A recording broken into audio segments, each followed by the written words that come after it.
السلام علیکم ورحمۃ اللہ وبرکاتہ۔ حامد و مصلی اما بعد، اعوذ باللہ من الشیطان الرجیم، بسم اللہ الرحمن الرحیم۔ یا ایہا الذین آمنوا لا تأکلوا اموالکم بینکم بالباطل۔ اللہ سبحانہ و تعالیٰ کا ارشاد ہے کہ اے ایمان والو، تم آپس میں ایک دوسرے کا مال باطل طریقے سے نہ کھاؤ تاکہ اس کے ذریعے حکام کے قریب ہو جاؤ اور اپنے باطل کو حق کروا دو۔ اس آیت کریمہ میں اللہ سبحانہ و تعالیٰ نے معاشرے کی ایک ایسی برائی کا ذکر کیا کہ جس معاشرے میں یہ برائی پنپنے لگتی ہے وہ معاشرہ اللہ کی غضب اور اس کے غصے کا شکار ہو جاتا ہے۔ اگر معاشرہ اس برائی سے پاک نہ ہو تو ایسا معاشرہ سوائے فساد کے اپنے اندر کچھ نہیں رکھتا۔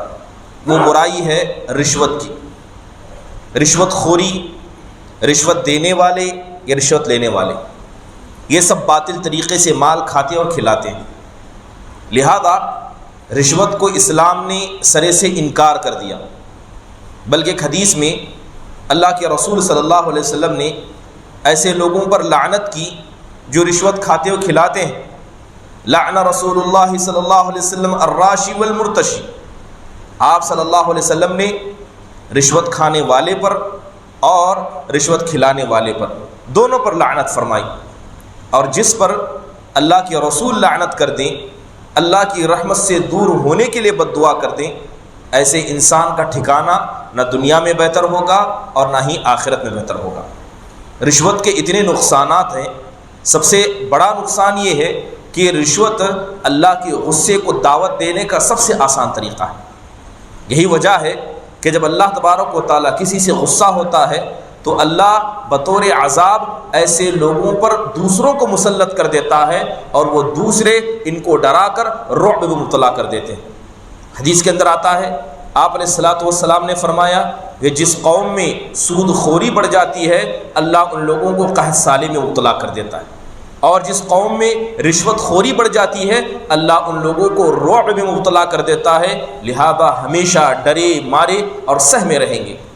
رشوت کے کتنے نقصانات شریعت اسلام نے نہیں بتائے۔ سب سے پہلا نقصان یہ ہے کہ یہ اللہ اس کے رسول کی مخالفت ہے، اللہ کے غیظ غضب کو دعوت دینا ہے۔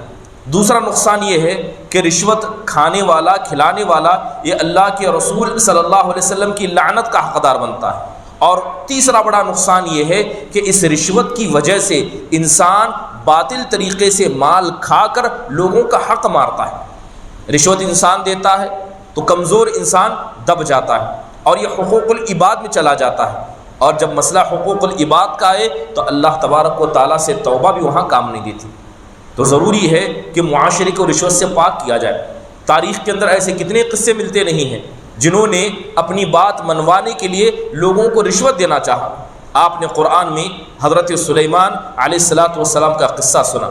حضرت سلیمان نے جب ملکہ سبا بلقیس کو خط لکھ کر بھیجا کہ تم مسلمان ہو کر آؤ، اس میں تمہاری بھلائی ہے، تو اس نے رشوت دیتے ہوئے ایک سونے کی اینٹ دے کر بھیجی۔ حضرت سلیمان نے کہا کہ اللہ تعالیٰ نے ہم کو اتنا کچھ دیا ہے، کیا تم اس مال کے ذریعے ہمیں خریدنا چاہتے ہو؟ حضرت سلیمان غصہ ہو گئے اور دوبارہ خط لکھتے ہوئے کہا کہ اب تیار رہنا، ایک ایسا لشکر لے کر آؤں گا جس کا مقابلہ کرنے کی طاقت تم کبھی نہیں رکھ پاؤ گے۔ بلکہ ایک حدیث میں اللہ کے نبی نے فرمایا کہ رشوت کا طریقہ یہ بھی ہے کہ اگر کوئی آدمی کسی کے مسئلے میں سفارش کرے، اس کے لیے بات کرے، اور سفارش کرنے کی وجہ سے اگر کسی کو ہدیہ دے اور اس ہدیے کو قبول کر لے تو اللہ کے نبی کہتے ہیں فقد اتا من باب عظیم من ابواب الربا، کہ اس انسان نے سود کے ایک بڑے دروازے کو قبول کر لیا۔ بس آپ کسی کی سفارش کر دیں، کسی کے کام کو کر دیں اور اس کام کرنے کے بدلے وہ آپ کو پیسہ دے، یہی تو رشوت ہے، اور اسلام نے ایسے رشوت خوری کو کیا ہے، بالکل حرام قرار دیا ہے۔ رشوت یہ معاشرے کو برباد کرتی ہے۔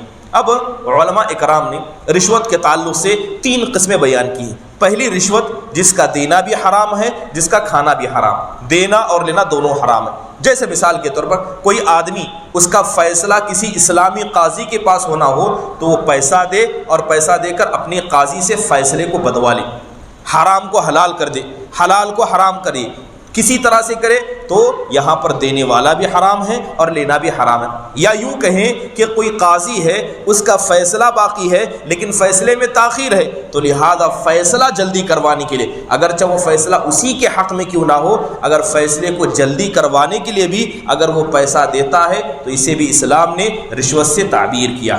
دوسری ایک رشوت ہے جس کا دینا جائز ہے لیکن جس کا لینا جائز نہیں، دینا جائز ہے۔ جیسے مثال کے طور پر اگر کوئی آدمی مجبور ہو جائے، اس کا حق اسے نہ دیا جائے، کوئی ظالم بادشاہ ہے، ظالم حکومت ہے، اگر وہ اپنا پیسہ یا رشوت انہیں نہ دے تو اس کے جان کا خطرہ اسے ہو سکتا ہے، اس کے نفس کا خطرہ ہو سکتا ہے، گھر میں چور چلے آئیں، لوٹنے لگ جائیں، قریبہ کے قتل کر دیں، تو آپ اپنا مال اسے بطور رشوت دے دیں تاکہ آپ کی جان کی حفاظت ہو جائے، تو ایسے رشوت کو اسلام جائز قرار دیتا ہے۔ اور جیسے مثال کے طور پر آج ہندوستان میں دیکھا جائے کہ ہمارے معاملات، خاص کر جو حکومتی معاملات ہوتے ہیں، وہ اس قدر بسا اوقات پیچیدہ ہوتے ہیں کہ آپ کا حق بھی آپ کو وقت پر نہیں ملتا ہے، تو لہذا آپ کے حق کو لینے کے لیے آپ کو رشوت دینی پڑتی ہے۔ اگر ایسا کوئی مجبوری کا مسئلہ ہو تو علماء اکرام یہاں دینے والے کو نہیں بلکہ لینے والے پر گناہ کو لکھتے ہیں۔ نبی صلی اللہ علیہ وسلم کی حدیث میں اس کی دلیل ملتی ہے۔ اللہ کے رسول صلی اللہ علیہ وسلم کے پاس 2 لوگ آئے، دونوں نے بحث و مباحثہ کیا، ان میں سے ایک بڑا چرب زبان تھا، بڑا تیز بولتا تھا، تو اللہ کے نبی صلی اللہ علیہ وسلم نے اس کی چرب زبانی سن کر کہا کہ اگر کوئی میرے پاس آئے اور اپنی چرب زبانی کی وجہ سے میرے دل کو بدل دے اور میں اس کے حق میں فیصلہ کر دوں جبکہ وہ حقدار نہیں تھا، میں اس کے حق میں فیصلہ کروں جبکہ وہ حقدار نہیں تھا، تو آپ علیہ الصلوۃ والسلام کہتے ہیں کہ وہ میرے فیصلے کو نہیں بلکہ جہنم کی آگ کو اپنے ساتھ لے کر جا رہا ہے۔ تو آپ علیہ الصلوۃ والسلام بھی انسان تھے، آپ علیہ الصلوۃ والسلام کو بھی کوئی زبان سے کیا ہے اپنی چرب زبانی کے ذریعے آپ کے فیصلے کو بدلا سکتا تھا، لہذا اگر کوئی آدمی کسی عالم سے فتویٰ پوچھے اور ان سے سوال لے کر اپنے ذاتی اغراض اس سے پورا کرے تو یہاں پر فتویٰ دینے والے کا نہیں بلکہ لینے والے نے جو فساد مچایا ہے اس کا گناہ اسے ملے گا اور یہاں پر وہ گنہگار ٹھہرے گا۔ تیسرا مسئلہ جہاں پر رشوت دینا بھی جائز ہے اور لینا بھی جائز ہے، وہ رشوت جو بطور محبت دی جاتی ہے، کیونکہ جب انسان کسی سے محبت کرتا ہے، آپس میں لڑائی ہو جائے، جھگڑا ہو جائے تو انسان گفٹ دے دے، انسان کوئی ہدیہ دے دے، پیسے کی مدد کر دے تاکہ یہ دشمنی ہٹ کر محبت ہو جائے، تو یہاں رشوت دینا بھی جائز ہے اور رشوت لینا بھی جائز ہے کیونکہ یہ محبت کے تقاضوں کے اندر آتا ہے۔ تو لہذا ضروری ہے کہ رشوت کے وہ حرام طریقے جو معاشرے کے اندر رائج ہیں، حرام طریقوں سے ہر انسان کو بچنے کی کوشش کرنی چاہیے۔ اللہ تعالیٰ سے دعا ہے کہ اللہ تبارک و تعالیٰ رشوت جیسی بری اور خبیث بیماری سے ہمیں سے ہر شخص کو بچائے، آمین۔ وآخر دعوانا الحمدللہ رب العالمین۔ السلام علیکم ورحمۃ اللہ وبرکاتہ۔